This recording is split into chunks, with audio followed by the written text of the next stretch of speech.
You ready?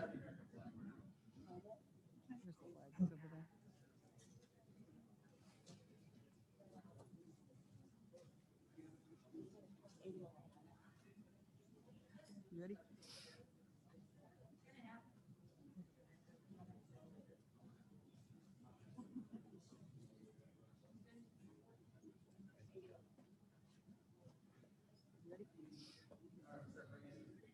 Good? Okay. All right, we'll call the meeting to order. This is a special meeting of the Plainville Board of Education related to our reopening update. And okay, it's September 24th. I think. All right, we'll call the meeting to order. This is a special meeting of the Plainville Board of Education, starting with the Pledge of Allegiance. Ms. Peterson, you want to lead us in the pledge? To the flag of the United States of America and to the republic for which it stands, one nation, under God, indivisible, with liberty and justice for all. Thank you. So that was the most difficult thing I have to do all night. So I'm just going to turn things over to Mr. LePage to take us through the presentation. Thank you, Chairperson Tyrell. I appreciate the intro and the opportunity to meet this evening for a special meeting of the Board of Education for the purpose of discussing the Plainville Community Schools reopening plan and giving some updates. And I'll go into a little bit more detail as far as all the specifics leading up to this evening, as well as I have leaders from each of our schools here this evening. Our principals, our athletic director, our director of special services, and among others, our director of facilities. And I'd like to also welcome our COVID liaison for the district, Julie Simard, who's done a terrific job, as well as of course, my assistant superintendent. Did I leave anyone out? But thank you for being here tonight. Welcome to the board members who are unable to join in person, who are at home joining the meeting. So if you could go to the next slide, Mr. Ross. Right now I see Ms. Martinez up there. All right.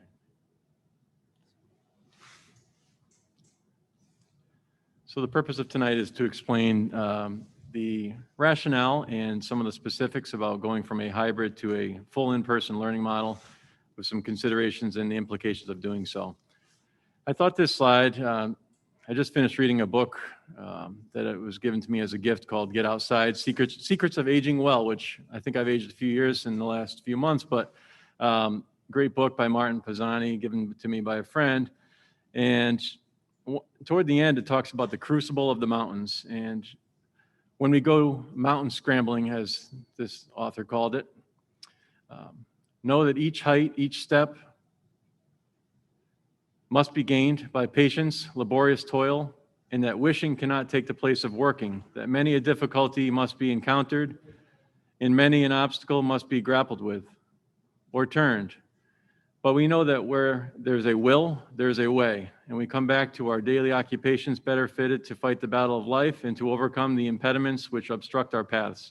That's from Edward Whymper, who was the first man atop Mount Matterhorn. So quite an achievement there. And, I think everyone in this room would attest to the achievement and the work that's gone into preparing for the reopening of schools safely, for all the challenges we've had to face, plan for, and overcome.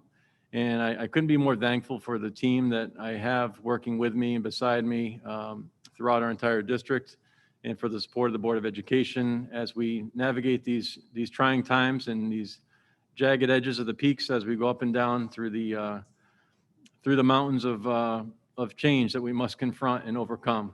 And hopefully from the top of the mountains, we'll have a clear view of a smooth path ahead. And I know that's just over the horizon. So just an overview and some background and setting the purpose for tonight. Mr. Rossa, if you could, thank you. So it was a summer to remember. Or perhaps one we might want to forget in many ways. Timelines in changing guidelines ruled our experience throughout the summer in the world of education, as my team would attest to. It's been quite a trying experience to prepare for, rolling through what I consider to be a very successful end of the year, thanks to the hard work of our incredible administrative team and our teachers and our staff, and really doing everything they could to take a very difficult situation and move it forward. Mr. Ross, I'm just not sure if oh, there it is. Okay. Thank you. Sorry. So with that said, we had some guidance that came out to us at the end of June following our very unique but very special graduation here in the parking lot and the grounds of the high school. That guidance came out from the state on June 29th, I believe it was, just before the 4th of July weekend, with a charge to districts at that time that set some clear parameters about what was expected, and also the expectation that a plan would be in place by July 24th. That would be submitted to the state with 3 different models built into that one plan of full reopening, a hybrid opening model, and a fully remote model, with the clear expectation at the time that I'll get into in a little bit that we start school in a full open model, provided that the guidance continue with the metrics, the health metrics in the state, which they did. So moving on further, our original reopening plan was for a full return. Our team worked incredibly hard on that throughout the month of July to submit it a day ahead of time on July 23rd, following review of that plan with the Board of Education. It was submitted actually that same night and accepted. And actually, I was recently contacted by someone from the state who said it was one of the best plans that they reviewed, and she had to review, I believe she said 64 plans. They'd separated among members of the staff from the state. So very complimentary of the plan. So again, kudos to our team. So at that time, we were planning for full return, but then some of the guidance changed. There was some pressure from some districts who did not feel comfortable in some parts of the state going back with a full return, and some meetings that happened with the governor and the Commissioner of Education, and then further guidance that came out to us that allowed us to have some flexibility with a combination of the metrics, but also other measures that could impact our reopening of schools, and allowing us to do so in a way that we believed was suitable for our district.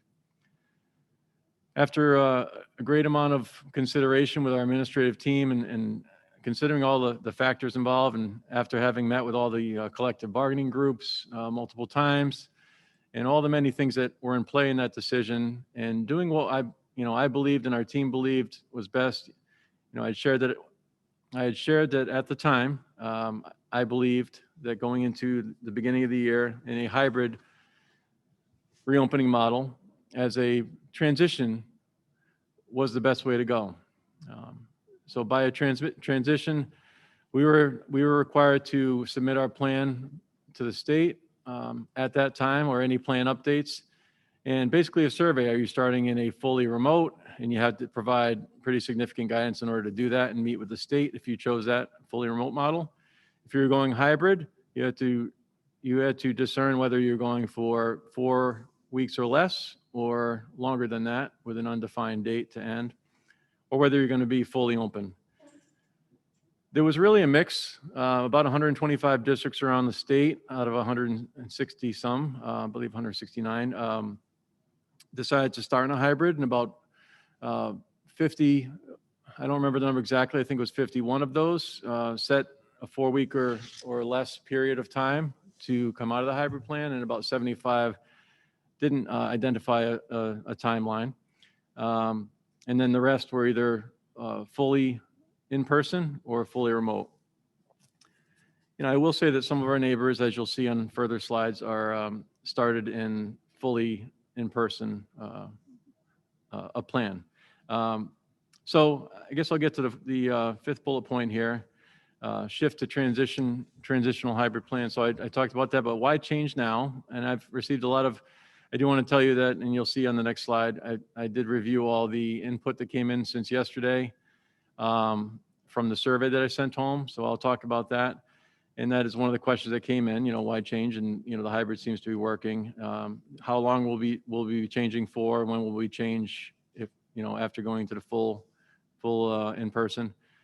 And then kind of the what ifs. So we'll talk about a lot of that as well as share some of the specific school plans this evening. So based on that survey we had it was actually 3:51 today, the last time it seemed like everybody was pretty much done adding comments and questions. We had 338 responses. Some basic themes that came up, a lot of those will be addressed tonight, and we will do, we're going to have subsequent meetings for each of the schools for the in-person model. I've asked our principals to lead those through a virtual forum with families. I know that the high school has one planned for Monday night at 7, the middle school is Tuesday night at 6:30, and I'll just check, the elementary schools will let parents know when their meetings will be, just to answer some of those very school-specific questions. And a lot of the questions were school-specific, but we did go through with the help of my staff and really sort them out. I'd like to thank Lynn Davis for her help with that, and Mark Alfano. And then my assistant superintendent, Dave Lewandowski, and just really looking at the themes. So they kind of came down to some mask questions. Believe it or not, I went through, we had 6 mask questions, 4 questions about busing, 5 questions about cleaning, 8 questions about quarantine and contact tracing procedures, 14 questions about what measures are being taken when we go full in school, some questions about metrics, 7 questions on the metrics we're using, social distancing, we had about 21 questions. What we're going to do on Wednesdays, 15 questions. Why not stay in the hybrid model? There were 14 questions or comments. And it kind of goes on like that. So, we did look at and kind of quantify and sort. So we have some themes that we can address in the upcoming meetings. And a lot of the questions that followed were really school specific. So, and I will say that there were also 40 comments that were, we put in a category of positive supportive comments, thanks and accolades and appreciation for our district and the staff and support of the decision to go fully in person as well. So that was, we appreciate all the comments. We need the critical feedback to get better and to know where maybe the blind spots are. But, I will say with our team, I think we've done an extremely thorough job, and that will continue. So those are some of the themes that we'll address either tonight or in the forums at the schools. Mr. LePage, I don't want to interrupt you except to say that I'm getting a couple of notices from people that the link, I think it's the link to the YouTube on the web page is not active, and I just pull it up and it doesn't look like it's active to me either. The Zoom invitation is active, but it looks like the link to, so I don't know if there's anything you can do, Kevin, as we're sitting here. I did just update it, but I'll double check. Okay, thank you. I'm sorry. That's okay. Should we pause, Kevin, until we have? That'd be helpful.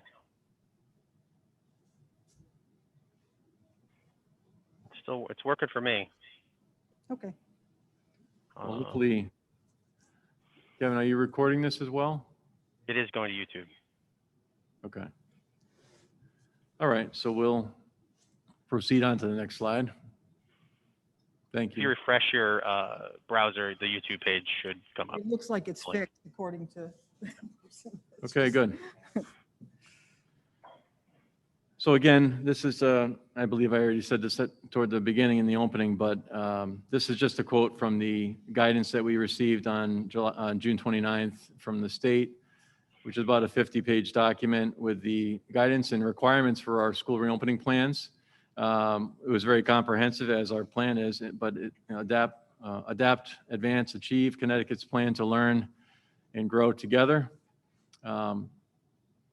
And this was just the direction given by the state that we should plan to have all students in all districts return to schoolhouses for the full-time instruction at the beginning of the 2021 year, as long as public health data continues to support the model. So, and as I said, there was some conflicting information that came in and a change in that stance afterwards, but we had to prepare as if we were going in full, and we did that. So we're very, very much ready to make the transition at this point.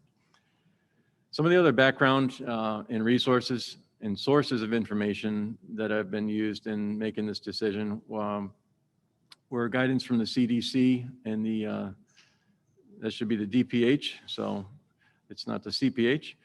Connecticut Department of Public Health and the Center for Disease Control, and the guidelines were used to guide district decisions. Our weekly meetings with the Department of Health. So every Tuesday morning for about the last 4 or 5 weeks, the state's held a superintendent forum and for district and town leaders.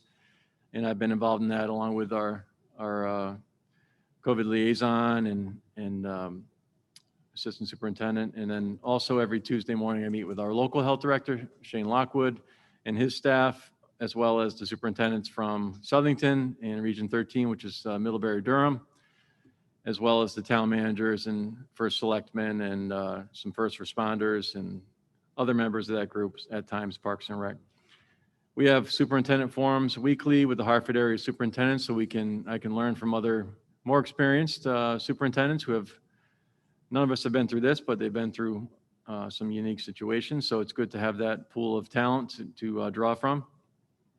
And then daily communications and collaboration, between Stacy Buden, who's our Director of Human Resources, and I don't know if I introduced her earlier, she's behind the podium, but talking with Stacy, and in fact, she came to my office just before we came over here, and we had to talk about, some things, and every day we're communicating and in contact, and then Julie Samard is constantly in contact with either Stacy or myself, and then Shane Lockwood, just, making sure we're taking every situation or any concern and handling it appropriately.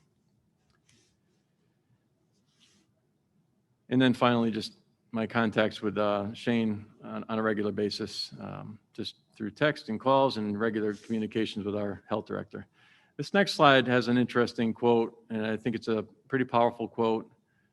No, not that one, Kevin, the state data regarding school plans and transitions. So this was a quote from Dr. Lynn Sosa from the State Department of Health in our meeting on Tuesday, the 22nd this week. And she said, the good news is that there has not been a single COVID-19 case transmitted at a Connecticut school at this point. All the school positives around the state have been from community exposure. This shows that our school mitigation strategies are working, whether in full or in the hybrid model. So that is very good news. I know there has been a slight uptick in the numbers around certain parts of the state and around the state, but we're still in a really favorable place with our data. So the next few sites come from Edsight, which really gives you a lot of data on many different areas for our departments of our school districts, our LEAs, and in the state in general.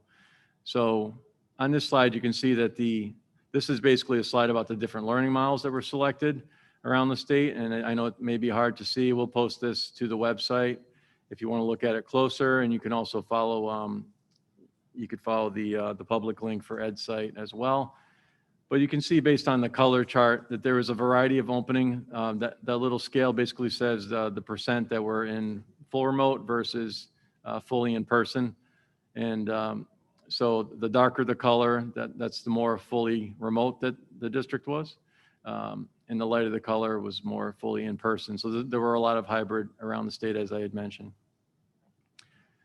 Just speaking with, still back on that one, Kevin, just speaking with other districts recently and learning about what they're doing with their hybrid plans if they're in a transition period. Several of the districts in the Hartford area that I was able to connect with are planning or have already gone back in full.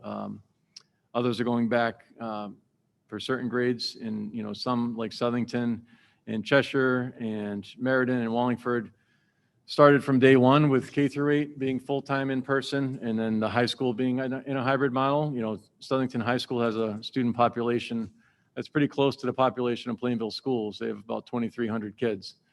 So even in a hybrid model with some students doing full remote learning, they have close to 1,000 students in there every day. So, I think it kind of helps to put things in perspective, and they've had generally good experiences so far, and especially in the primary levels, and with a population that large, it is challenging, but they've done a nice job. So just some examples there for what other towns have decided to do, and the ones that have gone from hybrid back to full in person or plan to do so very soon. Thanks, Kevin.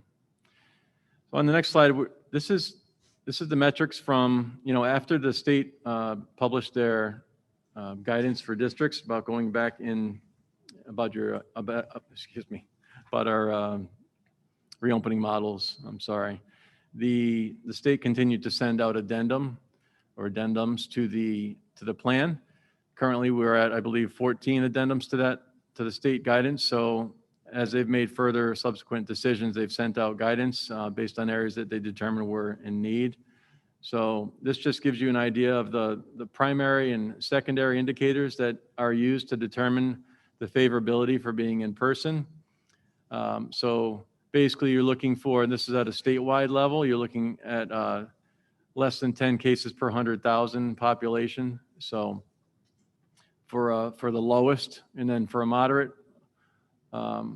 favorable, it goes from 10 to 25. So you have a range, and then above 25 new cases that is per 100,000 population would be a higher risk where they would recommend we would get direction from the state or our local DPH to say, we should go into a fully remote learning model. But at this time, based on all the communications with our health department, health director, he supports the decision to transition from hybrid to a full in-person model. And I'll explain what full in-person means very shortly. And there are, on the right side, you will see that there are additional considerations related to how well you do the various mitigation strategies, and we're doing those extremely well in Plainville, thanks to our team in our facilities department and everyone involved in those supports. So on the next slide, Kevin, health indicators for consideration of learning models. This just shows you what was on that last slide at the number of cases, new cases per 100,000 on a 7-day average, and then also the additional guidance related to the test positivity rates over 7 days, the number of new cases and hospitalizations, and in COVID-like and influenza-like illnesses that are reported. So those are looked at every day. I get a report, actually, Representative Bill Pettit sends me the daily numbers and the daily report every day, and I look at those numbers and the percents and analyze that pretty closely as well. It's another data source, and that comes from the state. So on the next slide, we have just a breakdown of where we were as of September 17th. This is redone every 7 days, and it's updated. So the last update was sent out on the 17th. And as you can see, they're recommending that you use the county and in the state, but the county as a good indicator. We are Hartford County, and all the counties at the time of last Thursday, the day before I announced that we're going to be moving to a full in-person, are all in the low range for the primary and for the secondary indicators. And you can see the metrics on that chart at the bottom as well. And if you can't see at home, I understand, and this will be shared. The next slide just shows the percent of test positivity over a 7-day average. Again, it's from that same, this is from the beginning of when COVID, we all remember the time period when that line graph was at scary levels, and we were all at home and making our best with remote learning back in March, April, and May, and into June. And then as they talked about leveling out and flattening the curve, which I know you've all heard more times than you probably want to on the news, the curve was flattened. And at the very end there, you can see, a very slight uptick. We've had a lot of transitions happening around the state, and it's still very, very flat overall. On the next slide, it just shows the new cases of COVID per 100,000 population per day. And you can see the numbers there are also very favorable, with Hartford County being 4.6, the highest being Talon County, and then Windham, et cetera. So these are all metrics that are used and referred to. As far as the town, they recommend not using the town as your sole determination, the town data, I should say. I added it here. It is available by town. but, and typically that's not, it's good to know, but it's not, unless there's a spike in cases, we would know about that quickly and we would act accordingly. But as far as making general decisions about your school model as a whole, you're looking at larger, because Connecticut's a very small state, relatively speaking. So we're looking at a larger set of data. I won't go into too much more on that. That's basically what that slide says.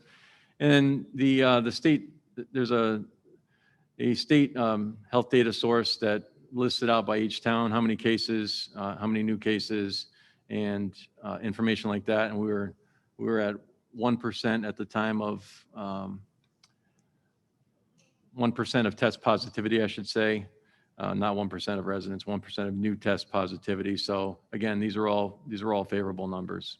On the next slide, related to mitigation strategies being used. So we'll move from, the data around the metrics out there that are supporting the decision, and the secondary area relates to the mitigation strategies that the district uses in order to determine, the level of risk for being full in person or hybrid or fully remote. I have to say, being in schools this morning, and of course, we walk around, we keep our distance, and we don't spend a lot of time in one place. But I went around with Mr. Lewandowski and Tawana Graham Douglas, our director of curriculum, this morning for a few hours, and just walking by rooms, and just couldn't be more impressed with our students and our staff, and just the way that they're really strictly adhering to the mitigation strategies, the masks. I didn't see anyone without a mask actually, I haven't seen anyone without a mask at all, but throughout the entire morning, it was, and wearing them correctly. It's the most critical thing when you're in a classroom or on the bus, or, in spaces where especially where your social distancing is not, you're not able to socially distance to 6 feet or more. The mask is critical as another layer of mitigation strategies. And I'll get into the distancing shortly, because that's one of the mitigation strategies that is impacted by this shift. And it's basically that, and then the number of kids in the building, and I'll talk about that in quite a bit of detail in a minute. Those are the two areas that are most impacted. Everything else is still basically the same. Our buildings, thanks to our school administrative teams and our facility staff, are really well marked as far as controlling traffic flow and stairwells and, spacing within the hallways. Everything has been very well thought out. So very impressive if you walk around any of the buildings. I know we don't allow visitors in right now, but I know videos have also gone home from our principals, and they did a great job of taking families through that. So, and kids, and knowing what to expect when they came back, and that was really helpful. Our hand washing and disinfecting that's being taught to the kids, or has been taught and reinforced on a daily basis. So the masks, the marking, the washing the hands, the use of the antibacterials, all being done regularly. The practicing of social distancing of 6 feet or more as feasible, as is stated in Department of Public Health and CDC guidelines. And then also, as you'll see in the American Academy of Pediatrics, they recommend 3 feet or more, and there's a pretty extensive report that they released just before, over the summer. And, that's what all the districts that are back full or close to full go by 3 feet or more, and up to 6 feet or more as possible. And that's exactly what we're doing as well. The use of additional PPE and protective equipment to help with adding barriers as needed. So all the teachers have a plexiglass or plastic barrier that goes up a couple of feet over their desk. There are others, in the offices. If you've been into the office, there's additional plastic and plexiglass barriers that have been installed, and a number of other measures being taken to provide additional barriers. That's just another layer. So the mitigation strategies are really should be thought of in layers. No one strategy on its own is sufficient. And then compliance with this is something that Julie Simard, our COVID liaison, was really impressed with, and she's on the front lines of that, talking with the nurses every day and really overseeing the health compliance, and just impressed with the excellent compliance of our families and our staff with the before school health screening, making sure there's no fever or the symptoms, the primary symptoms that we look for. Students and staff are not coming to school sick, and they're working with their school nurses and their doctors to follow the health protocol. And we have a decision tree that was approved by our state department of, our local Department of Health. Kevin, if you could take us to the next slide. I know this has been shared and it's on our reopening plan and all of our documents, and I won't try to even take you through this flow chart, but it basically, it explains what to do in every situation and how to handle that. So this has been followed with fidelity, and it's really one of the important steps in making sure you contain any kind of potential concerns. And you can look at that in more detail on your own. Kevin, if you'll take me to the next mitigation strategy slide. So the cleaning has been really incredible. Our buildings are always well maintained and clean as they were before all of this. And I have to say that if you've been to other districts in other towns and you compare buildings, it's really difficult to compare to Plainville's buildings. They do a tremendous job with the staff they have. Given the additional cleaning responsibilities and wiping down of touch points around the buildings, we worked with the custodial and maintainer union, and we have contracted with a subgroup to come in and spend as a cleaner in each of the buildings from 10 to 6 every day, wiping down different areas of the building. And we're looking at the possibilities of extending that. Right now, that arrangement is through the end of the hybrid model, because at the time we didn't know how long, what the next steps would be. So more information will come on that, but they've done a great job. All the principals have raved about the extra support that they've added to their buildings. Our school HVAC and ventilation systems are really state of the art. Steve Bussel's here today, our facilities director, and he oversees that department. And we have internal maintainers who have always maintained and changed filters and taken care of much of the periodic maintenance on our equipment, in addition to using outside vendors as needed for certain things, but really do a tremendous job. So have switched over, and I'll let Mr. Bussell talk about this in more detail. I tend to go too far with explaining, and then it's on the next slide. But as far as the filtration and the ventilation systems go, I met with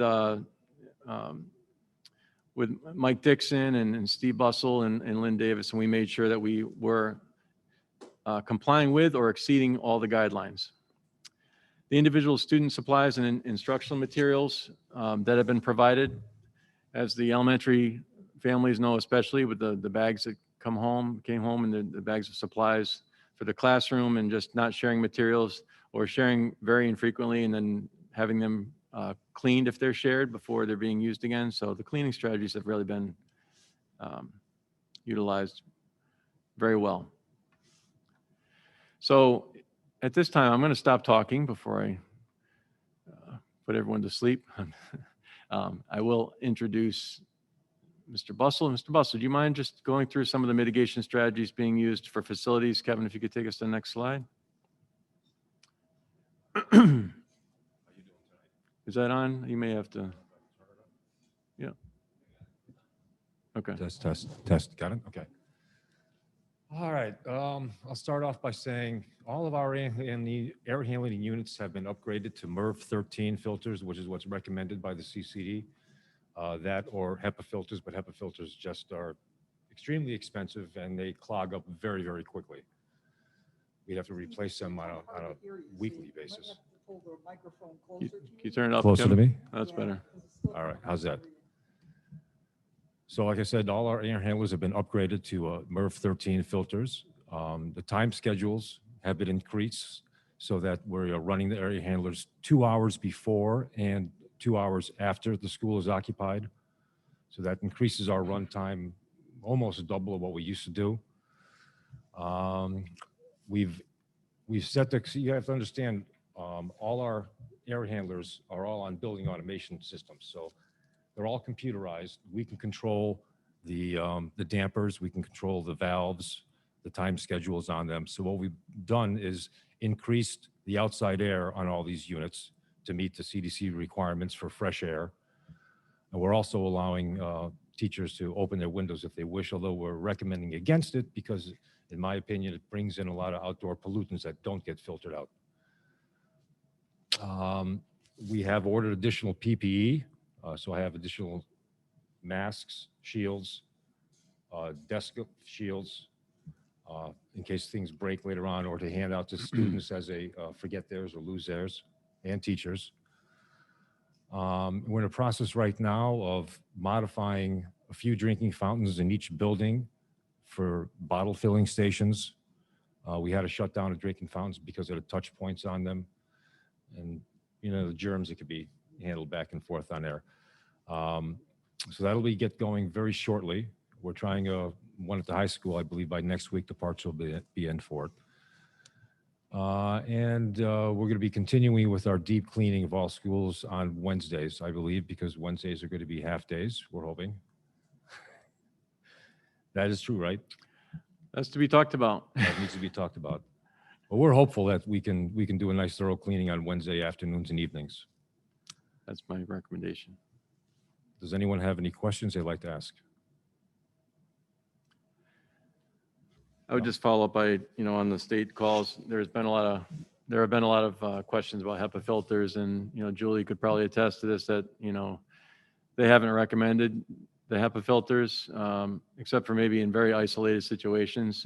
If there's not good airflow in an isolation room or a specific spot like that. But other than that, you said they're not in use, and they're very expensive. And, the guidance from the state health department was they're not needed, as long as you have an operational, well-maintained and filtered system. Correct. As we do in all of our schools. So, All right. thank you, Mr. Bustle. I don't know if You're we may have further things later, but I appreciate I'll be you there. Thank you. sharing that. Thank you. And just to say that our schools are really cleaned pretty deeply every day. There's a little more thorough cleaning that was happening between the cohorts being here, A cohort and B cohort. So Wednesday, provided a little extra opportunity for shared spaces if you were sharing desks, making sure they're washing everything down. But, going into a full return model, students would have their own assigned desks, and, it would be slightly different in that respect. So if we could go to the next slide, Kevin, and I'm sorry I keep saying that, but I don't have a clicker, so I should probably do that next time. So school considerations and adjustments that are being made, if you could take us again. So what I wanted to do is give a little bit of information about what a full in-person return actually looks like, or what it includes. These are numbers from Tuesday. And I know there are a lot of numbers there, but basically all the numbers on the top are, you have the grade levels from, the two pre-K ages all the way up through kindergarten and grade 12. And the total of students as of Tuesday who were fully remote totaled 433 students in our district. Of, current enrollment is 2,249. So what that leaves for in-person totals, 1,816. So at Tafalon, 299 students, down from 369. At Wheeler, 258 students, down from 304. At Linden, 299 as well, down from 367. So Linden and Tafalon the same. At MSP, 416 students compared to the typical 535 we would have in school. And then at the high school, 554 students instead of the 674 who are enrolled. And, so we have 128 doing remote learning at the high school, 119 at the middle school, 68, as I said, the numbers for the elementary levels. So what that totals to is 19% of our student body currently being fully remote and 81% being in person. I didn't know what would happen with those numbers after making the announcement on Friday about the intention, pending, continued favorable metrics and guidance from the health department allowing for in-person. But we've had some decide to go out on full remote, but we've had others decide to come in full because it's every day and that's what they wanted. So, and it works better for their family. So it's almost been a wash, I would say, since the announcement was made. We have about the same percent that you see. Well, this was on Tuesday. So I think it was 429 before the announcement was made, and it went to 433. Next slide, Kevin. So as I was mentioning, the full in-person's not actually full, so I'll qualify that. So at the high school, and I know Mr. Johnson, this is in the original plan from Mr. Johnson and Mr. Farrell and Ms. DiLorenzo and Mr. Coe and the whole team at the high school who put the plan together. Because of the high school's inability to cohort, they really can't cohort at all because of all the different classes that students take.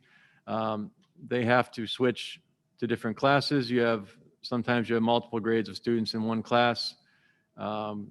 You have electives, you have, I think the number was over 500 different class periods within the full rotation. So because of their inability to cohort, the original plan for the high school was for them to, first of all, the schedule was modified. So instead of 6 periods per day plus lunch at school, the plan included 4 periods per day. And then the students having 3 of those periods in person at the school, and then having a grab-and-go lunch, unless they had to stay after for some approved athletics that are happening, or an after-school club, which a lot of those are being done virtually. Then they would go home on the bus or walk or get their ride, and then they would log on to the computer at 1:25 and do their final class of the day, a 45-minute 45-minute class until 2:10. So, and that rotates, and Mr. Johnson will talk about that more. So those students would be in the building, basically a shortened day every day, Monday through Friday. And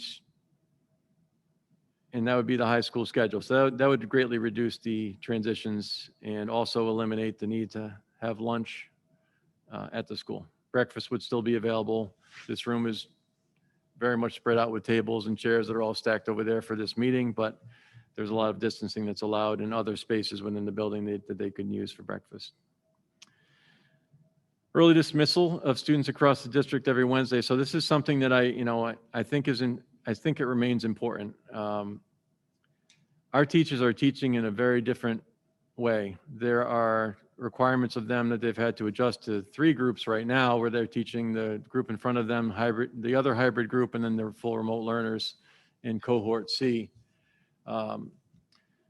With the change to a full in-person model, we would still have the expectation of live streaming parts of their classes for those remote learners for at least some of their classes. We'd continue with our pretty extensive cleaning protocols, with Wednesday being a little bit of a more deep cleaning, as Mr. Busslett alluded to.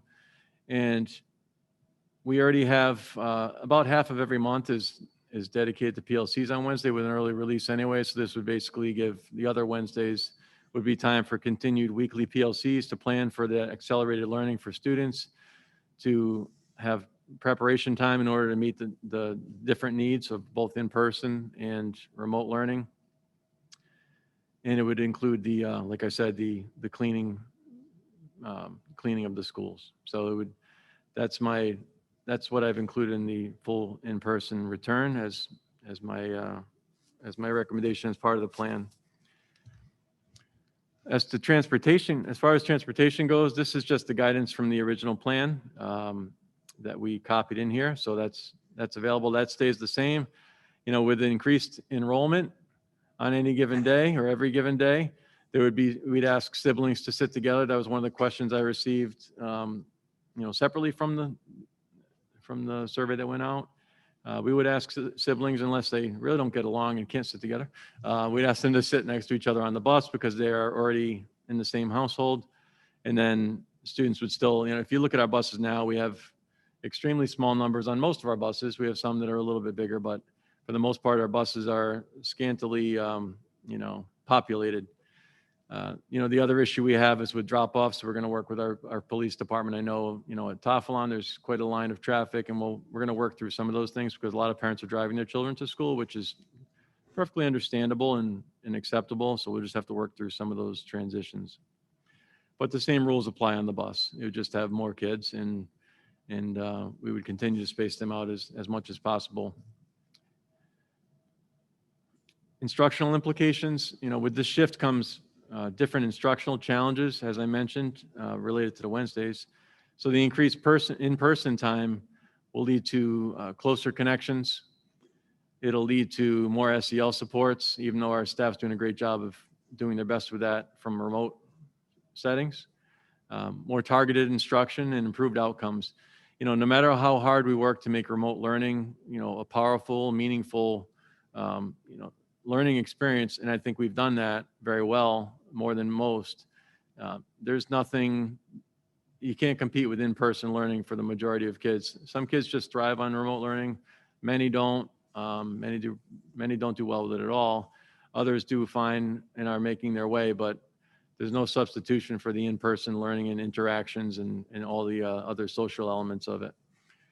We continue to plan for the best solutions to meet the needs of all learners, whether fully in person or fully remote, and we'll continue to leverage technology to meet the needs of students. I always give Kevin praise. I'm sorry for the YouTube issues tonight, and that wasn't his fault. That was YouTube, and it must have broken.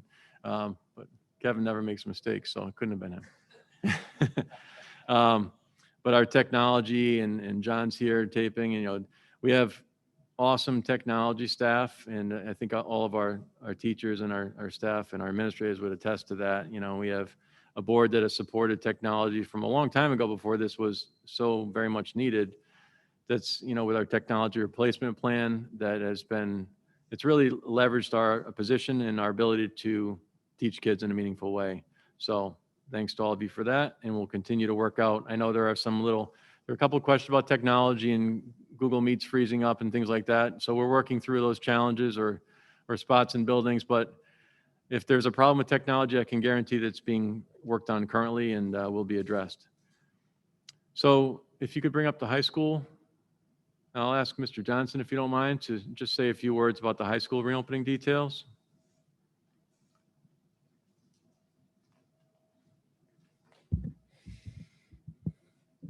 Good evening. So the first thing I wanted to talk about was the fact that in the full reopening in-person model, we'll still continue all of the mitigation strategies at the high school that we put in place. I put a sampling of photos, from the high school, and you can see the cafeteria set up as it normally would be. The way we've restricted traffic flows in the hallways, and we'll continue doing that. The way we have sanitation stations throughout the building, and also the way we're managing bathrooms and students in the hallways as well, to keep them in their areas and in their classrooms. One of the things I just want to mention, and just a real point of pride for me, is how well our students and our staff have done during this hybrid period. And it's one of the reasons why it gives me an incredible amount of confidence in moving to the next stage. Our students have been absolutely phenomenal in following the new procedures and policies inside the building. Our staff has done an excellent job. And like I said, it really gives me a lot of confidence in that. One of the other things, I'm very fortunate as principal at Edsight High School to stand on top of decisions that were made long before I got here. In my opinion, we have a building that is probably one of the best suited in the state for the current situation we're in. We have, as Mr. LePage has alluded to, we have, just an incredible HVAC system. We have a very clean building. It makes it much easier to do what we need to do at this time. And so I think that's important to mention as well.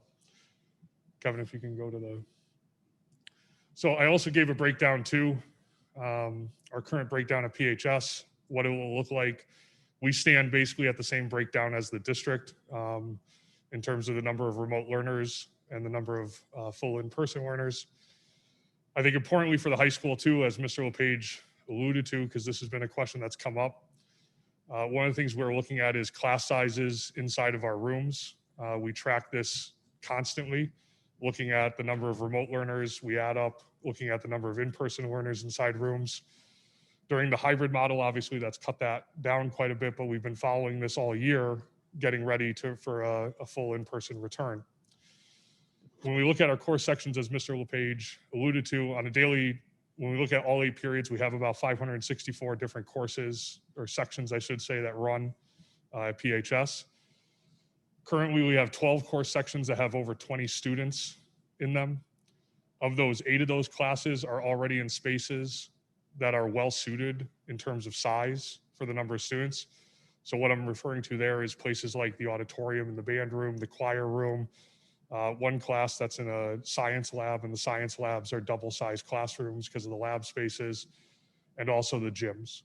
4 of the classes, which are over 20 students, we have a flex space that we've established. We actually have 2 flex spaces in the building that are double-sized classrooms. So if we need to move a classroom, move a class so that we can maximize social distancing, that's what we're doing at the high school. In terms of room setup, I put a picture of just a classic room at the high school. That is from the 200 hallway, which is where the majority of our classes take place on a daily basis. And that room is showing 20 desks. I couldn't get the whole, but there's 20 desks in there, but just showing you the spacing. And that's set up currently for 6 feet front to back and 5 feet side to side on the staggered, on a diagonal. And that's with 20 students. One of the things we're also going to do in the next week is look at max class sizes in each of the rooms, and we're going to remove desks according to those class sizes. So if a teacher doesn't have 20 students, then we're going to pull desks out so that the teacher can move the desks even further apart. Prior to the full return on that Friday, we're going to go around, check all the rooms, make sure that they're all set up properly, and then we'll be ready. Kevin, if you don't mind. As Mr. LePage also mentioned, part of our plan for the full return is to dismiss at 12:10 for the majority of students. As he alluded to, and you can see on the schedule, and high school students get very used to this, but we snake our periods, and so they rotate through the time slots. So what that will mean is that remote period will occur once every 8 days for a period. We're going to keep with the block scheduling where we have A and B days. So A days are periods 1, 2, 3, and 4. B days are 5, 6, 7, 8. Those periods rotate through. And so that's how we can make sure that once every 8 days that class goes remote. A big thing for us, like Mr. LePage said, is that at the high school, for all the reasons he said, we're not able to cohort in the same way that the other schools are able to. Doing this allows us to minimize the number of groups that the students are in a day. So based on this plan, we have them in 3 classrooms a day. So it takes, some burden off of that with the cohorting. It's also too, because we're allowing all students to either leave early or arrive late with parent permission. And we've had 396 parents complete that form, and overwhelmingly they're allowing their children to either arrive late or dismiss early. It also allows us to minimize the total number of students in the building at any given time. That's when they have a study hall in those periods, correct, Mr. Yes, Mayor? for a study hall. Thank you. Thank you.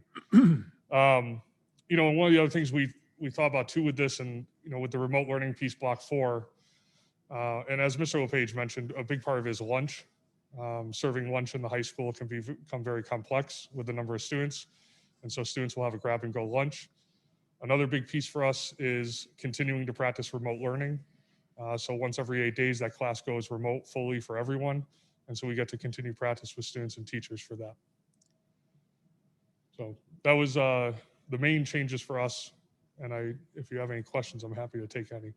And you're going to have your forum on Monday night at 7? Yes, Monday night at 7.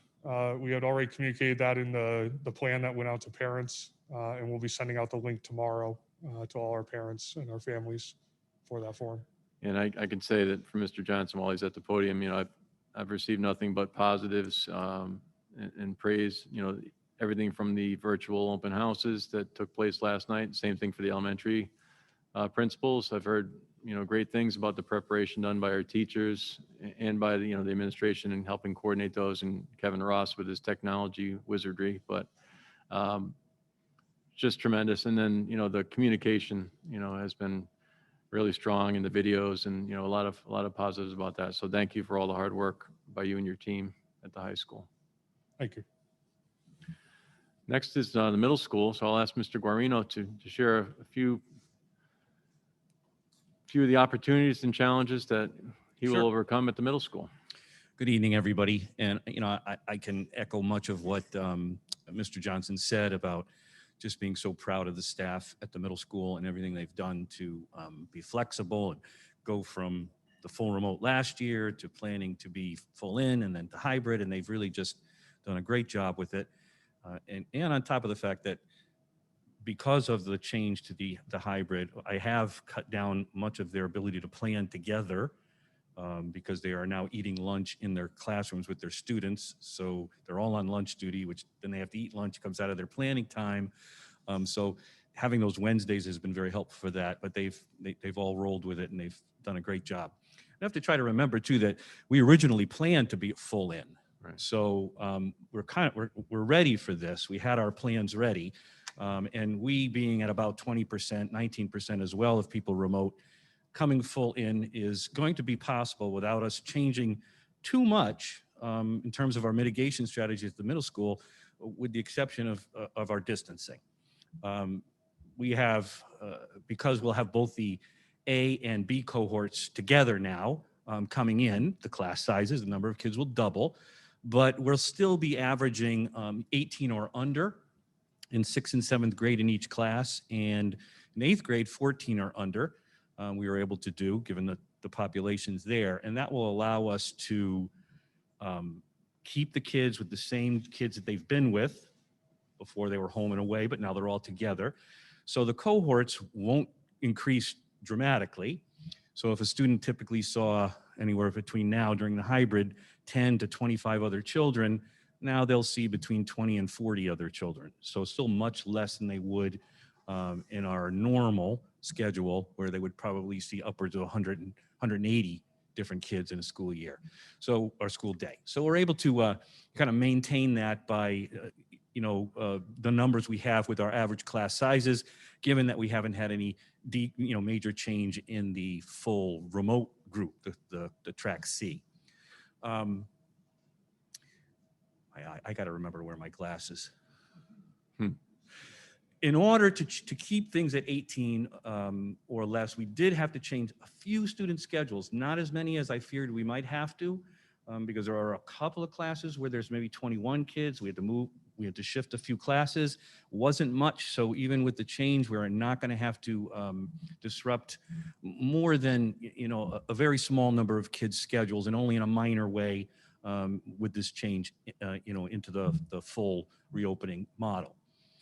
So they're going to stay in the same classroom as they were before. Teachers will pass, so we're still able to maintain the minimal number of transitions. We still have all our other mitigation strategies in effect, masks and cleaning. And as I said, really the distancing one is the one that's changed a little bit. We'll still be able to meet those pediatric guidelines of 3 to 6 feet for kids. So you see a typical classroom there, not unlike the one that Mr. Johnson showed. Our classrooms are a little smaller at the middle school. That shows 20 desks with a 3-foot spread. If that class had full 20 kids in it, that's the way they would be spaced. So they'll still be traveling occasionally to other classes, to the unified arts classes, and that won't change. So we'll still be using the single file and spacing in the passing, which has gone very well. It will get a little bit more crowded, no doubt, but the kids are really getting used to it and doing quite a good job with doing that transition when they have to, which is not that often. Lunch is going to change a little bit. Currently, all the kids stay with their same group of students that they're with all day long in the classroom, and they mostly they've been eating outside because it's been so beautiful. So the teachers have been taking them outside, but they can eat in the classrooms and with their masks off and be better than 6 feet apart currently. As you can see, if we had 20 people in that room for lunch, they would only be 3 feet apart. We couldn't maintain that, but we already had a plan to use the cafeteria, the library, and the small gym as overflow space. So each class will still only end up with approximately 9 kids in the classroom to eat, and the overflow will go to a larger location where we can spread everybody out. And we'll make that fair and equitable and share who gets to go where. But in the meantime, as long as they can keep going outside, it's been great because the weather's been wonderful. So I think we should be able to handle that as well. So again, I think we're ready to roll right into the full reopening.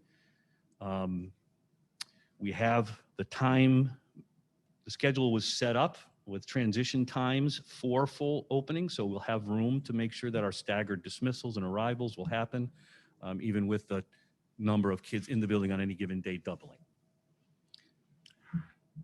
Thank you, Ms. Guarino. I'd also like to thank Amy Roberts and Melissa Orfatelli, your assistant Yes. principals, and your entire, the reopening team, and I know your staff have.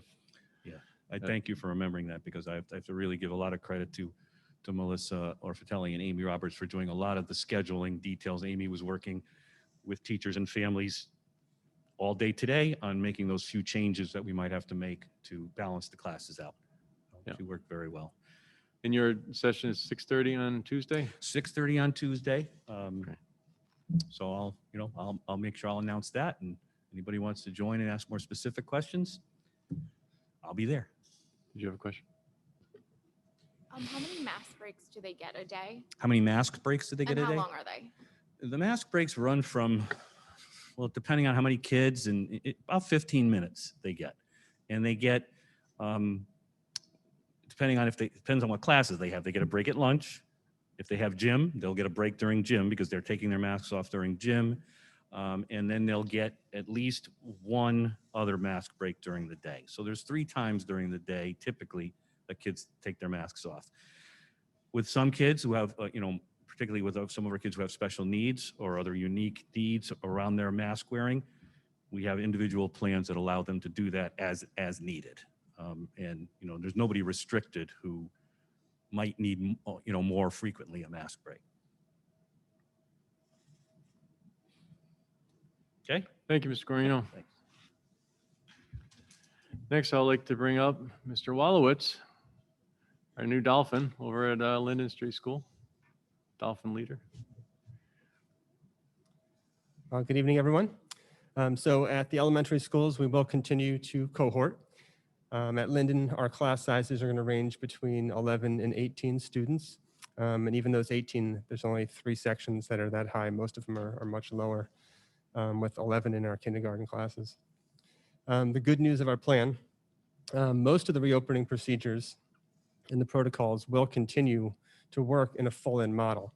So our entry procedure, breakfast, the hallway flow, bathroom breaks, mask breaks, access to outdoor learning, our dismissal procedure, none of that has to change, which is great because the students now won't have to get used to anything new. The teachers won't have to get used to new procedures. It'll just mean more students during those different procedures. To keep social distancing possible in the cafeteria, this is the one change. Right now we have 2 students at a table. They're 5 feet apart with plexiglass between them. And to maintain that, we're going to have an overflow area. So we'll have a rotating use of the tent, rotating because elementary students are going to want to eat under the tent for lunch. So we'll make sure they all get access to that. And on days where the weather doesn't permit us to be outside, we have the art room reserved. It's a nice space. It's a large space. The floor allows us to take care of spills very quickly. So that's really the only change to our procedures, is just where 1/3 of our students will eat each day for lunch. So. Thank you. All right, I guess I'm going alphabetical, so Toffalonia, Toffalon School, Lynn LeGoik.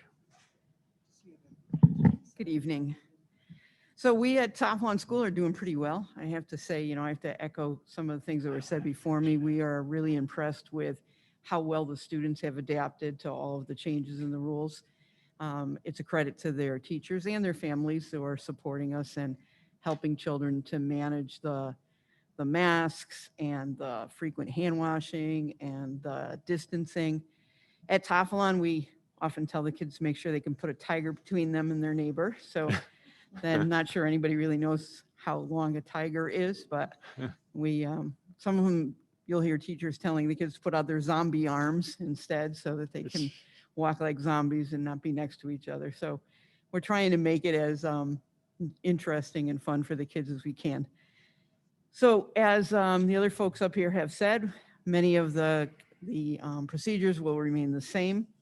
Our classrooms will continue to cohort with only a classroom. So children will be with their teacher and their fellow students for most of the day. The average class size, we really lucked out. Pretty much all of our classes are right around 15. There's a couple that are a little bit lower, and there's just one or two that are at 16. So they're all right around the same size at 15.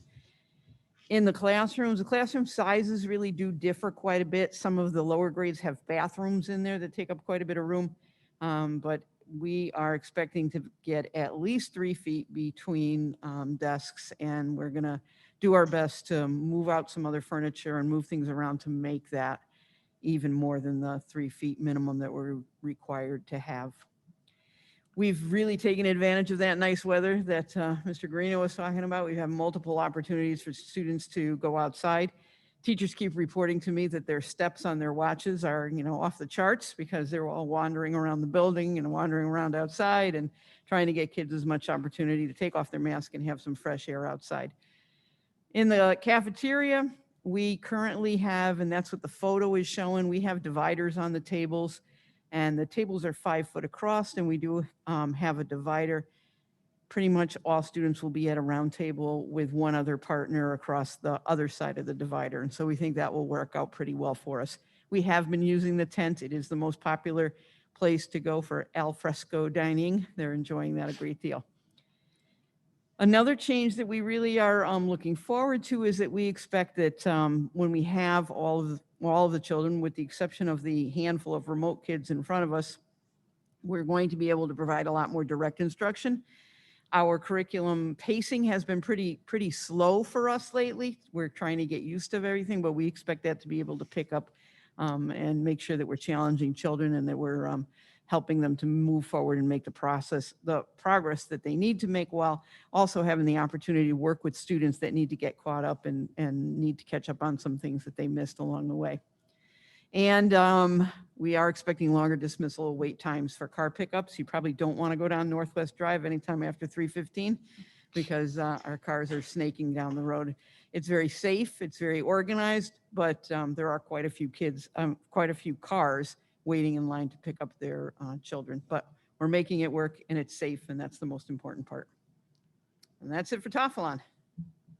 Thank you. Ms. Legoy, do you have a time set up yet? I meant to ask you, Oh, Mr. yes. Wallowitz, I'm sorry. Wednesday at 6 p.m. Wednesday at 6 for Tafalon.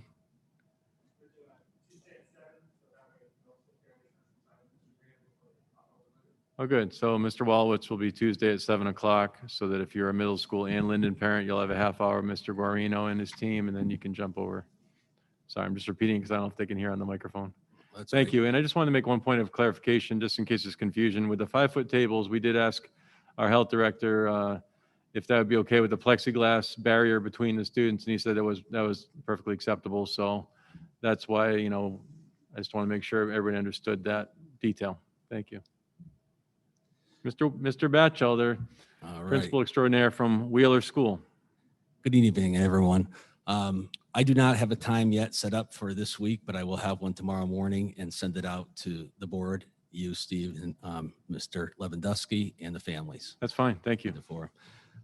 Much like before the principals were saying, before me, excuse me, I couldn't be more proud and thrilled with the staff and students and how they've been implementing the mitigating strategies, especially the students. I mean, the students are all wearing their masks every minute, every part of the day. Even I'm surprised with my own daughter when I pick her up. She's 8 years old and she gets in the car and she's still wearing her mask. I say, you can take your mask off. She said, no, I'll keep it on. So the kids are wearing their mask all the time. I never yet really to see a kid not have his mask on, him or have his mask on. So that's terrific. We're thrilled about that. Much like Linden and Tafalon, the good news is, we are all set to continue with most of the mitigating strategies that we've been doing, and they've been working very well. We are adding an additional lunch location at Wheeler to accommodate a third section. So in kindergarten, first grade, and in third grade, we have 2 sections. And in 2, 4, and 5, grades 2, 4, and 5, we have 3 sections. So that's going to help separate kids and allow for the spacing to now have 3 separate lunch areas. We'll continue to cohort like the other 2 elementary school principals just mentioned. We will be using all the existing space to maximize social distancing in the classrooms. I hesitate right now to say an actual distance amount between desks. I know that in grades K, 2, and 5 have roughly from 15 to 17 kids in a class, while grades 1, 3, and 4 have more closer to 18 and 20. So it's really going to depend on the amount of furniture that we're able to take out, and then the amount of desks we can get in, and then look at the spacing. So that all has to happen kind of simultaneously. But I'm guessing with the higher class sizes, it's going to be closer to 3 to 5 feet, roughly around there. We will continue with the mask, snack, and wellness breaks outside throughout the day. You know, I think it's important to note that teachers, I think one of our board members asked about how often we take mask breaks, and we take them, you know, anywhere from 3 to 5 times a day, which includes the 20-minute wellness that's attached to our specials. But when they go out for mask breaks, it can be a couple different things. It can be a maskless snack break, a maskless movement break, or a maskless instructional break. The kid, you know, in this picture, you can see that the teacher's doing a read aloud with the kids. So there's multiple reasons that kids could be doing things while they're doing their mask breaks at the teacher's discretion. And then we will continue to have staff monitor the east wing and west wings, including the bathroom with the multiple stalls in the west wing. So that's helpful to ensure safety when kids are coming out of classes independently from different cohorts and they're going into the bathroom, especially into the grade 3 through 5 bathroom when there's multiple stalls, to make sure that children are going in, you know, doing what they're supposed to do, washing their hands, coming out, and staying on the right side of the hallway and following the arrows back to their class. So I think we're in really good shape. I'm really excited to go back full in, and I'm confident we're ready for it. Thanks, Mr. Batchelder. I don't know if Any anyone- questions? Okay. Thank you, and I appreciate that distinction on the mask break, that it's not just idle time. A lot of times it's used for other productive and educational purposes, or just nutrition. All right, if we could go to the next slide. Mr. Farrell is here. I know we had a meeting earlier with the CIEC or CCC, and he's just going to share some updates on athletics because obviously they've been impacted and you've seen some things on the news. So, Mr. Farrell. Thank you very much, Thank Mr. you. LePage. Welcome everyone here tonight. So you find the updates on Twitter and social media just like I do. It's been a very interesting last couple of months. I've been on a number of committees. We meet weekly, you know, we are meeting at the state level. We're meeting at the conference level. Next week, we will be starting competition. We're in the last phase of the season, second to last phase, sorry, because there will be some type of playoff experience at the end. But as you see on the slide, we were broken up into regions. Okay, so the whole state, I was actually on the committee. I got to go to the CIAC for a nice 6-hour-long day, and we broke up every single school in the state by region. Okay, and when we say region, we stayed within conference because we felt that was very important, the CIAC and all the league commissioners. We stayed within conference, so there was some type of familiarity. Sorry, I've been talking for like 2 hours within our schools. So as you can see, the schools that will be playing, okay, in volleyball, boys and girls soccer, cross country, boys and girls cross country. And then I just got off a call with all of the ADs and the football coaches in the CCC for low to moderate risk activities, things with, you know, no contact, no tackling, just activities to keep our football players active, lineman challenges, 7-on-7, low risk activities that the DPH have approved. And they'll be playing in regions against those teams. There is a limited number of games that'll be played than is normal. And there's a lot of restrictions that we have in place, you know, masks, as far as masks and mitigating factors. And then our girls swim, not every team in our region has swim. So the swim has to change a little bit. The other one that also changes is field hockey, but we don't have field hockey. So as you can see, that's why the girls swim is a little bit different. We added Platt, Maloney, and Middletown just because, you know, the other schools don't have swim. Then on the right side, this is something that we have worked at length about spectators. You know, there's pros and cons for both. This is something that Mr. LePage and I have spoke, you know, at the district level many times with the local DPH. We've also spoke at the state level. We've spoke at the conference level. On Monday, I met with all the athletic directors in our region, and we were able to all get on the same page. So we all are on the same page as far as spectator expectations. None of our parents, our fans, our students, our students in the building will be able to go to any opposing high school. We think it's very important to keep it within town, and then obviously limit the amount of people who are coming and stay below the DPH guidelines. So I'm not going to go through and read every single thing in there, but that's just the spectator expectations. We will be having a pass system, color-coded lanyards and all that stuff, so we can keep groups aside. We will be emptying gyms in between levels. There'll be certain exits and entrances. I'm not going to bore you with all the details, but there will be very strict guidelines in place. And then as far as busing, to away contests, we will be doing one student athlete per seat.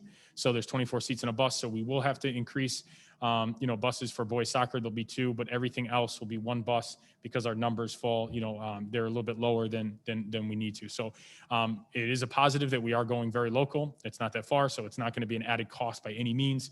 We'll still be, saving money on transportation. And then, once this starts going next week, there are protocols, everything's in place. We will continue to meet as a district. We'll continue to meet as a conference to go through, any issues that might come up. But as of right now, we are very positive. I'm very positive in the plan and have, a lot of, faith that we can do this. Our coaches and our student athletes, I can't say enough. I've been so impressed by them. I mean, our volleyball players have to wear masks indoors. They're the sport right now that when they're participating, they're wearing a mask, and not one student athlete is taking it off. They should be doing every second, while they're at practice. And, like I said, I couldn't be prouder of what they're doing. They're very excited to be out there and try to get back to somewhat of normalcy. So it's been awesome to watch and see them, what they're doing. So if there are any questions, I'd be more than happy to answer those at any time. Mr. LePage and I, like I said, we have shared our spectator expectations with our local DPH coordinator. He loves them. He thinks they're very detailed. And he is on board with that. So we're very excited about that. And he's very conservative, so he got the seal of approval, which was very good. Yeah, I want to thank Mr. Farrell. I've just seen our athletics programs grow and improve, even during these difficult situations. I know I talked to other districts, and, Mr. Farrell's a leader around the state. He's involved with CIAC on different boards and volunteering to really lead positive, making the best of this situation. So I want to thank him for his hard work. I know the student athletes love him, the coaches respect him, and I think Mr. Johnson still likes him. Okay, but no, they're a great team up here. So thank you, Mr. Farrell.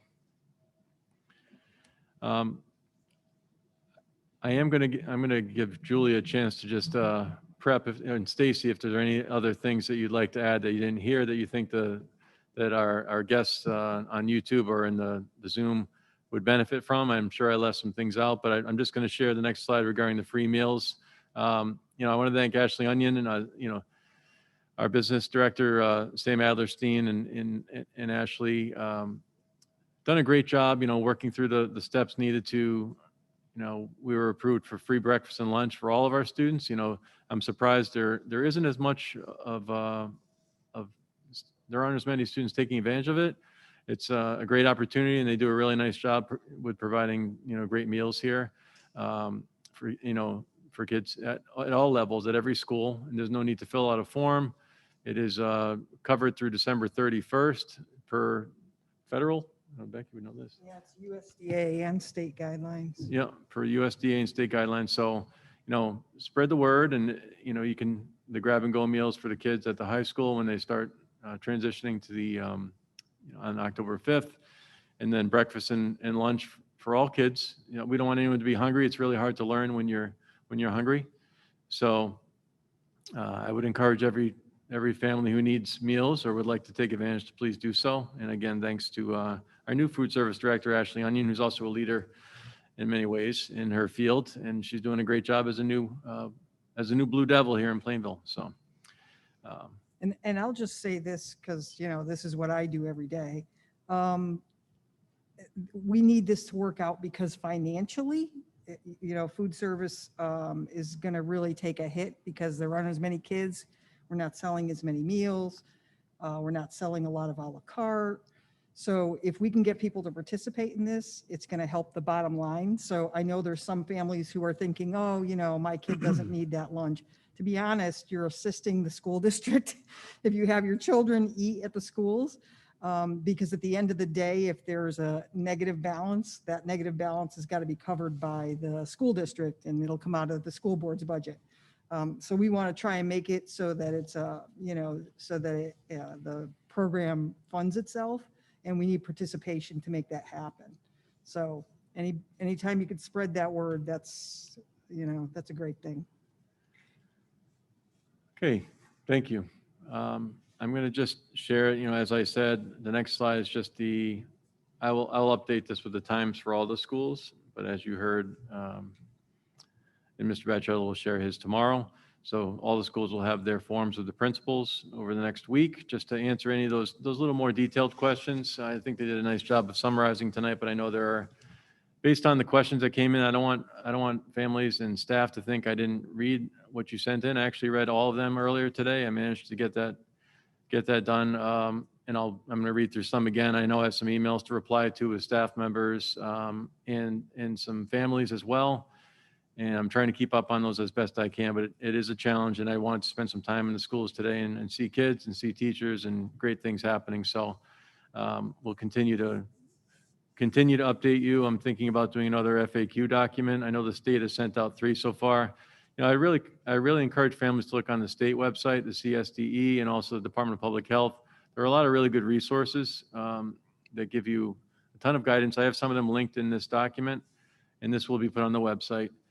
But I did want to ask, and I have on the last page of this document, you'll see our reopening plan, the Adapt Achieve guidance document from the state, the DPH website that has a ton of resources. There's a superintendent's digest that has resources that anybody can access, but it's full of resources. If you want to see what every town around the state did for their plan, that's on one of the earlier slides. I think it's my second or third slide. Contact tracing recommendations. There's a whole lot of information on here. So I don't know if Julie or Stacy, is there anything that you can add that would provide more detail? So Stacy's our HR director, and she deals with more of the individual staff, any staff concerns and how those are dealt with, or I think I would just like to say, with the reopening and having it return to full time, the biggest thing with Julie handles all of the student absences, and I have handled all of the staff. So I just want to remind everybody, being in school 5 days a week, the importance of making sure to let us know when your child is out sick, and for staff to contact myself, just so the 2 of us can work on the contact tracing and making sure that goes okay. We have it down pat. We've been doing great. Between the 2 of us, we communicate every day. Steve, you see, we contact you whenever we need to. So that's just the one reminder I just want to say. Thank you. Do you have anything you want to add?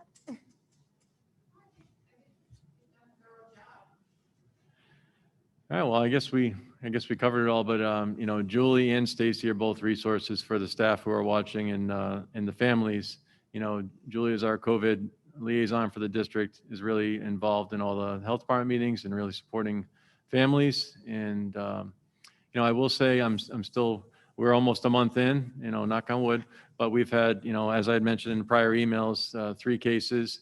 2 were before the kids ever came back that involved staff, unrelated to anything that happened, in the schools. And we had another situation, and I mentioned it was with a student. The guidance is, and I've had some questions about that. Why don't we get more detail about who it was? And and I've seen some things come out from other districts that really are concerning as far as crossing a line with giving away too much information because HIPAA protects that information, the privacy.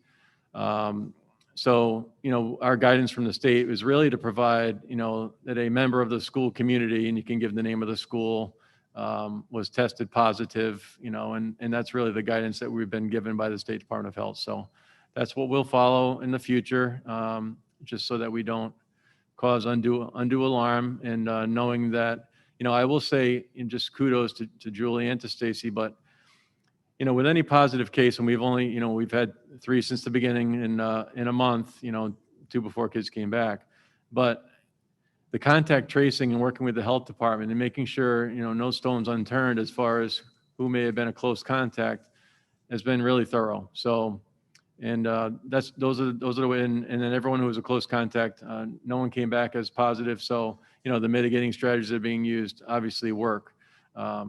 So it's all reassuring and encouraging and helping us to know that we're on top of things and we have a good team doing great work in all of our schools. So I guess that concludes my formal presentation.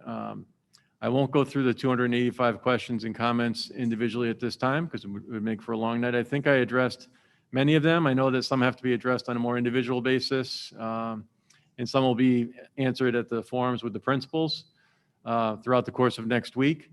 And I am always, of course, available to follow up on anything specific. And again, we'll look at those questions that were submitted, and if there's information that wasn't shared very thoroughly, we can do a summary FAQ for some common themes that we've pulled out from those questions and comments. I guess I'll leave it to the board if there are other questions or. I had a question. It's Rebecca. Oh, I was. Hey, Rebecca. Ms. Martinez. Hi, I just wanted to say something to clarify. On one of the slides, it said the American Academy of Pediatrics states they recommend 3 feet or more.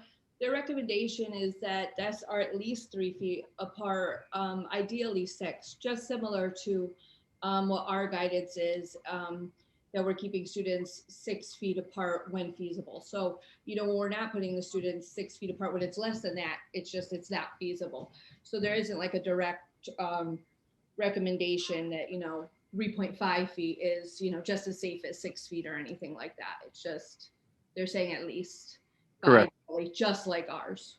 Yep, correct. Thank you. Also say to use our data. Thank you, and that's a good distinction. So that's the guidance we're using at least 3 feet and more. And there are most situations or many situations around the district, as Mr. Johnson said at the high school, they'll be close to 6, and rooms with even 20 desks. A lot of the rooms have less than that, and that's true of all the schools. There are some rooms that are going to allow for more distancing, but they'll be at least 3 feet in accordance with that guidance. So will there be any further safety measures for the 3 feet? Because we know 6 feet is usually the goal. So is there any like glass partitioning or anything like that, or plastic partitioning that will be going up when it is 3 feet? No, there's no plans for that. There was actually some cautions about putting in too much of the plastic in classrooms as being more of a possible, I hate to say hazard, but if there's and you could maybe confirm that, Julie, but from the state meeting, they've said that a few times where you have to make sure that it's not, getting in the way of evacuating the room, quickly, or if you had another situation you had to deal with, and according to Shane Lockwood, our health director, the plastic barriers really don't add very much additional, they're not a substitute for a mask, so you can't have the plastic barrier and no mask. So they're not a huge increase in safety. When you're eating food, and the directions to not have loud conversations, eat your food, and the barrier is in between so that they're 5 feet with the barrier. But the guidance that we've been given is that the plastic barriers are not highly beneficial, and that the other strategies with the masks are more important. Masks, hand washing, the cleaning, and other mitigating strategies. Okay. So I just wanted to make the point that there's nothing that says 3 feet. It's just 6 feet if feasible. Thank you. Thank you.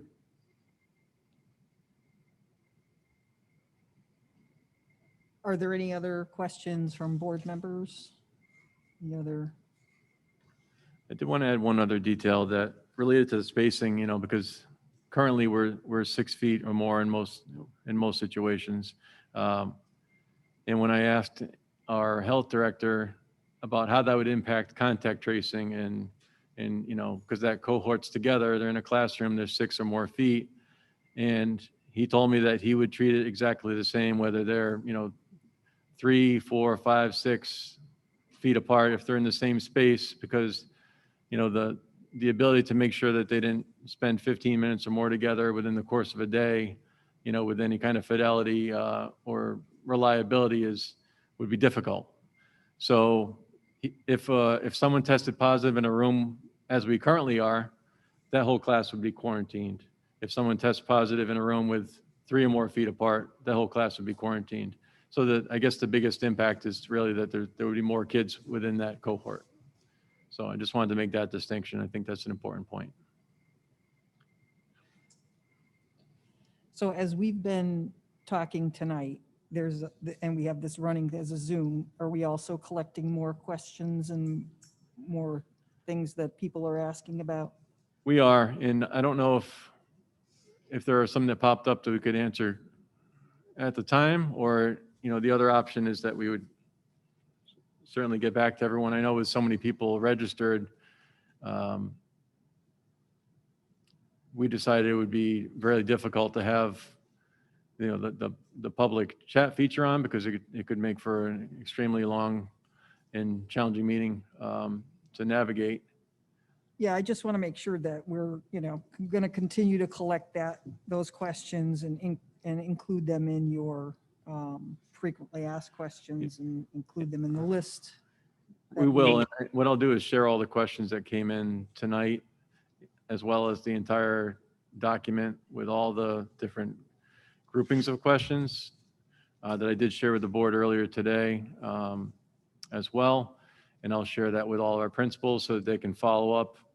I'll give you some weekend reading material and preparation materials so you can follow up in your building meetings. And also, like I said, if there are common themes or misconceptions that we can clarify, I'll work with Mr. Lewandowski and Lynn Davis and our team, and we'll put together another FAQ. We did one earlier.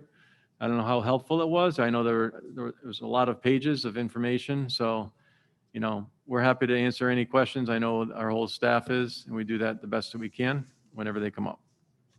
And we can get that on the website as well, so that it'll be accessible for everyone. Right, and I hope the website is accessed, and we are working to even further improve it. But there's a lot of information, a lot of things that have been sent out and shared on the website. So I would just, tell everyone we really appreciate their time tonight to come out and give us a little picture of what each building looks like. I think that's been really helpful for me, at least, and hopefully helpful for all the board members and the community at large.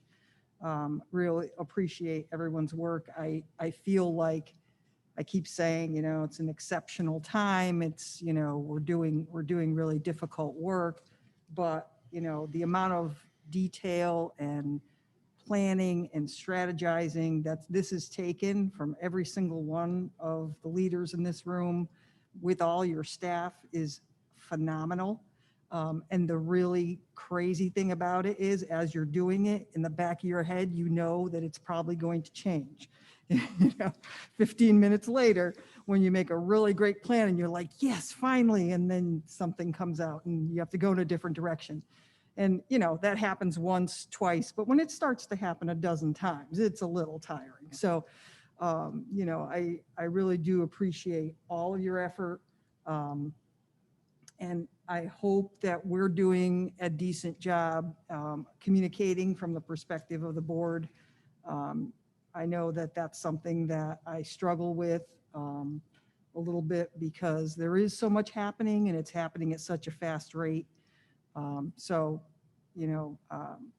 The thing is, in my heart, I know that everything we're doing is for the right reason, to do things that we have to do to make sure that we're keeping kids safe, keeping staff safe, and trying to provide the best education that we can. So. Right, that's, and I think I've shared that. That's at the heart of all my decisions, and I hope that comes across in my communications. Unfortunately, I don't live in this district, and I have 3 children, but if they did live in this district, I'd be making the same decision, and I was really relieved that our district where I live, made the same decision to go back full in person. Their high school can't do what we're doing, so they're doing differently. But anyway, I think it's the right decision at this time. I don't know how long it will last. I know there are a lot of parents really excited we're going back full in person, and I understand that, and staff as well, some staff, but we don't know. I will have to, you know, a lot of questions came about how long will this be for and what will you follow? Basically, I'll be told by our health director that, you know, it's time, we're going to have to do something different. You know, if situations happen, you know, if we get up to a certain number of cases in the state, there are very clear metrics that they're using to guide school districts. And, you know, as I said, we talk at least once a week and usually a lot more than that. So, you know, I will keep families informed and give them as much notice as I can. I can't promise that I'll have, you know, any notice on a given situation. We may have a situation where we have to quarantine a classroom or a cohort, and hopefully not a school, but you don't know what's going to happen, and that's a possibility today. So we'll do our best to continue to communicate and give people as much notice as we can if any changes are on the horizon. And that's a bit about it. Okay, if there's no further questions, I'll ask for motion to adjourn. Is that you, Laura? Okay, Lori, motion to adjourn. Second. Second, Deb. All right, all in favor, please say aye. Aye. Thank you so much. And it looks like Brent is with us too. I didn't know that. Good. Thank you. Thank you, everyone.